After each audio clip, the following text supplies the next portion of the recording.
Welcome to Prep Sports Live, your home for high school sports. My name's Alejandro Tamayo. Let me set the scene for you.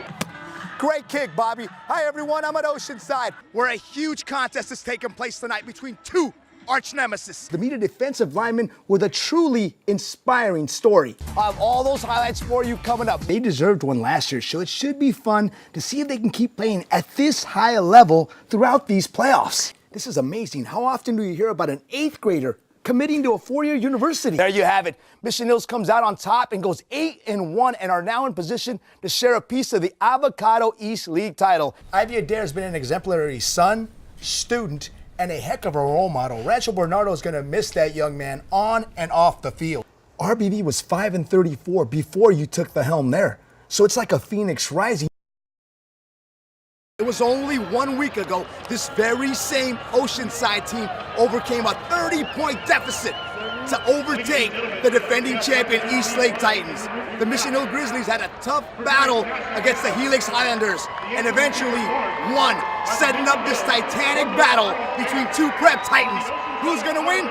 Let's go to those highlights and find out. Every week it seems like we mention Ivy Adair. Great kid. How did he play on Friday? And I was at Fallbrook High School watching the Warriors face off against the Mission Hills Grizzlies. The Grizzlies are looking to bounce back from that upset loss to San Pasqual last Friday, while the Warriors are looking for that key win that will get them the coveted playoff spot they need. Who'd come out ahead? I have all the highlights coming up. The field goal 3-0 early on. Connor Wynn looking to score. Negative right there. Isaac Dixon takes it back to the house.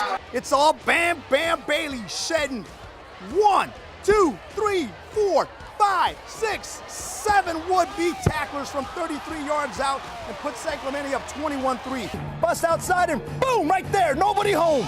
Takes it 22 yards down the field he'd go. And the Wynn would go over the top to what I would call the catch of the year by two-way standout Deshaun Holiday. Look at the concentration and his ability to stay in bounds. But too much Chad Woosley acting here like the man of steel, flying over defenders right here. You know what? Shots like this would give him a birdie and a 13-under to take the lead. But he wasn't alone. Rookie David Lingmuth at 16, one shot down would punch it out from the bunker to birdie and go 12-under and stay in contention.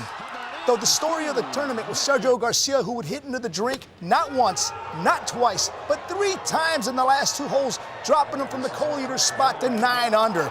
Here, Lingmuth needing a birdie to force a playoff with Woods would just miss on a long putt, and Tiger Woods would win for the 4th time in his last 8 events. Moving on to the NBA now, OKC down 2-1, needing to make a statement, took an early 17-point lead in this contest, but the Grizzlies wouldn't back down and clawed their way back into this one as Tony Allen would take the loose ball and tie it at 74. Late in the 4th quarter, OKC down by 2. Kevin Durant would drive and deliver, tying the game at 94, sending it to overtime.